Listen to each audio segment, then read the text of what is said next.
Hey Karen, so I will make this quick just so you don't get confused in the future. So basically, you see when I refresh the video, it's the same. So I don't have editor access.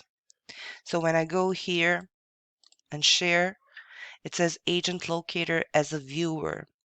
It should be here agent locator as an editor. So for example, I will show on this video here. You see the difference? I have option here to download, add shortcut to Google Drive, and add a comment. When editor is not included, there is only add shortcut to Drive.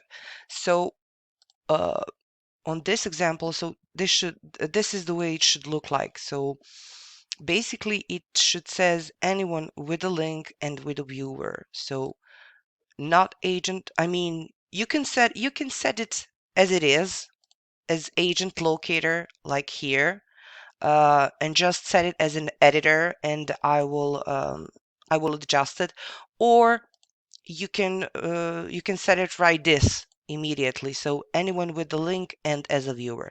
This is basically what it should look like.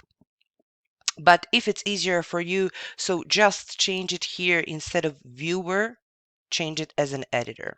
And that should be done on every future demo you will send. Okay, I hope this makes easier for you. Bye.